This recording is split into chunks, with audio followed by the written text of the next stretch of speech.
And in 2010, I put the biggest deal I've ever put on the line. And I lost all the income, all the savings.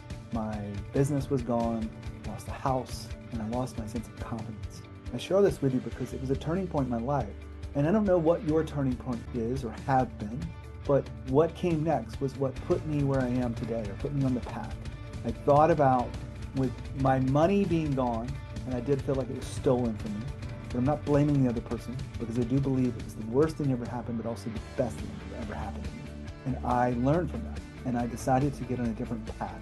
And that journey and an awakening behind that was the real key that I was willing to listen to myself.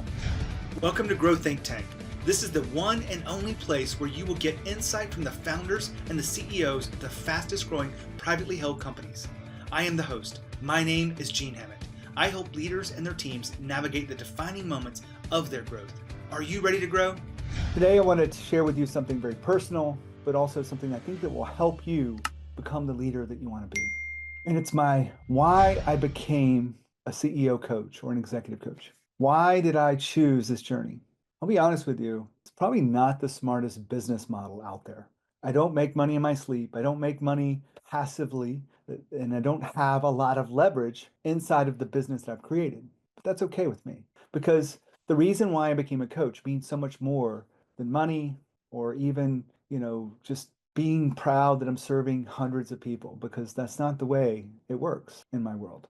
So I share this why I'm a CEO coach, hoping that you will find why you are where you are today, why you exist, why you're here. Because if I go back in time, I'm going to share with you kind of how I became a coach, kind of abbreviated way because it is a long, torrid tale. But I spent 10 years in corporate America trying to figure out what my idea was. And really, I focused on the skills that I knew that I would need to be a great entrepreneur. First of all, it was consulting, where I got a whole lot of understanding of different businesses and did a lot of market research there in pairing and understanding businesses so I could serve my clients. I also worked in technology, worked for PricewaterhouseCoopers, one of the big six at the time. It was an incredible experience of learning projects and technology and whatnot. And then the internet boom was really starting to kick off, and I worked with a .com for a few years. And so those 10 years gave me a lot of skills, from sales to marketing to strategy to IT to management. And I was a really good doer, and I was a pretty good manager. But then I had the idea, or maybe I was pushed out and found the idea of starting my own sports tour company and leveraging the internet, everything that was going on at the time. And I was pretty successful pretty quickly. We got the business up to about $1 million the first full year in business. And then it was doubling every year until we got to about 7 million. And I was making a very good income, very, traveling the world, doing all the things. And I had this desire to do something different and do something that would change the industry. But I didn't have the courage, and frankly, I got a little complacent with where I was. And the only reason I really understood that was because I lost it all. And in 2010, I put the biggest deal I've ever put on the line. And I lost all the income, all the savings. My business was gone, lost the house, and I lost my sense of confidence. I share this with you because it was a turning point in my life. And I don't know what your turning point is or have been, but what came next was what put me where I am today or put me on the path. I thought about with my money being gone, and I did feel like it was stolen from me, but I'm not blaming the other person because I do believe it was the worst thing ever happened, but also the best thing that ever happened to me. And I learned from that, and I decided to get on a different path. And that journey and an awakening behind that was the real key that I was willing to listen to myself. I wanted to make a difference in this world. I wanted to figure out how I could change humanity in some way. I couldn't change it in a broad way, but I could change it one person at a time. And it may sound egotistical, but I was like, wasn't prepared for this because I just lost everything in 2010 in that business. Legal was bearing on me, and doubt was overwhelming me, but I was able to keep moving forward. And it was slow at first, really slow. But I decided to become a coach because I thought about the Maya Angelou quote: people won't remember what you do or say, but they will remember how you make them feel. And my first ever coach was Linda. Linda made me feel incredibly confident and clear about what I was doing next, what was getting in my way, and all of those things made me who I am today. Losing the money made me who I am today. So I don't look back at it as something that was negative that happened. It was a positive in my life. It was a force of change. And from there, I decided to become a coach, decided to get training. I decided to really lean into this transformational work. And I can hold my own, I think, with really anyone strategically inside of businesses because I've seen so many different cycles and I've been doing this, business thing for over 30 years. But strategy alone is not enough.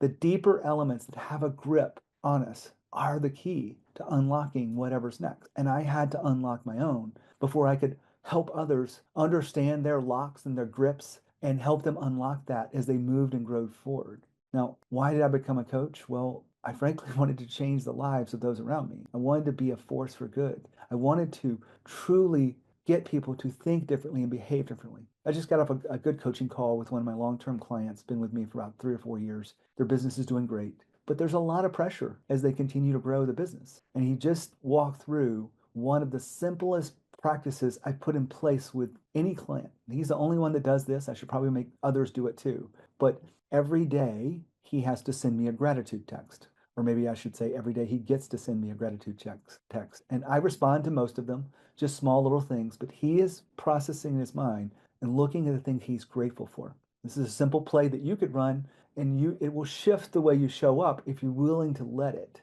Because I just got off the call with him and he said, I've been sued many times in this journey of entrepreneurships. Most of them are because people just don't understand how things work and employment works and whatnot. And I get it. If you've ever been sued, you know that most of those people just don't understand how business works. It's not that you are doing anything malicious, but he's got lawsuits. I won't tell you who the client is because of confidentiality, but I will tell you what he said after we were looking at this. I said, is this practice of gratitude changing anything in your life? Be honest with me. He goes, well, I've noticed myself when I'm speaking to others, my language is different. I said, how? He said, well, I'm quoting back some of my gratitude moments. I'm reflecting back on that. Maybe I'm even repeating some of the work that we work on through the coaching conversations. He repeats that back to others and is changing his relationships with others. As he went on, he said he finds himself laughing more than being frustrated about things that used to stop him in his tracks. These lawsuits can weigh heavy on us and stress and whatnot energetically. But he said, I'm laughing more than I'm frustrated or angry. Now think about that for a second. I'm making a material transformation in this person's life because we're having these conversations, because we put a little simple habit in place and he's lived that habit for over 6 months now. And it really is changing things. Now, I share this with you not to brag about anything, but why did I become a coach? It's because I want to make a difference in this world. I want to change things. I want to change people and transform them. And a big part of that is their leadership. Some of that's their strategy and their company impact and growth, but it's also their personal lives. Looking at everything from a holistic standpoint, I know I'm making a difference, and that's why I do what I do. And I share this with you because I want you to have a big enough why so that it pulls you through anything that you're facing right now. You might have some doubt. You might not be you might be more concerned about the economy than you were a year ago. You might be concerned about sales. You might be concerned about people, about being able to hold on to your people, or whether you have to do layoffs or not. I get it. But you can do the deep work. You can do the thing alone. You can ask for help. I'm happy to help, or find someone else that you feel like is a better fit with you. But you're not alone. We all have a transformational journey. If we're willing to be awake to it, willing to be aware, and willing to do the work and practice that. It's not about being perfect. We've heard these cliches before. I've seen this in real life with leaders. They're not searching for perfect. They're searching for progress. They're searching for gratitude. They're searching for momentum. They're searching for making, a little bit more of an impact than they did last year, and growing as individuals and leaders, changing their mindsets, changing their skill sets. All of those things I share with you is why I do what I do. I wanted to take a moment to just really reflect for myself, but also to share with you. Why am I a CEO coach? Well, just to put it out there, but in simplest terms, I wanted to make a difference in this world and in the lives of others. I wanted to be admired and have some kind of legacy after I'm gone. And I'm not doing this from a selfish standpoint. I truly want to help. I truly want others to grow around me because I know the impact that it makes. a lot of things that my life, what I was doing in my life reminds me of what others I see in their life right now is before this thing happened. The thing of losing my business and losing my confidence and rebuilding it. The before Gene was a different person than I am today. And I'm really proud of that growth. I'm really proud that I have continued to grow. My wife has continued to grow. We've grown together in different ways. We've grown individually as well. And that's the reason why we're happy. And that's the reason why our business is thriving and happy. Is it perfect? No. This business model doesn't lean to perfect. People aren't hiring coaches as much as they used to. Maybe they're conserving their money and holding back for the unknown out there, the uncertainty. I get it. But if you want to continue to grow, you've got to do the deep work. And you probably have to have someone to help you. I've had many mentors and coaches along this journey to help me. And you may think that you can do it all alone, and you can, but you can speed up this. You can do this at a deeper level that you're not going to fall back with the right support. I do believe that. That's the reason why I do what I do, is to make a difference in this world. My name is Gene Hammett. I share my story of why just to help you understand where I'm coming from, maybe even how I could help you, but mostly inspiring you to take action, commitment to what you want the most, to live your purpose, to find your why despite whatever's going around you, and to keep moving. That's the reason why I do what I do. When you think of growth and you think of leadership, think of growth think tank. As always, be with courage.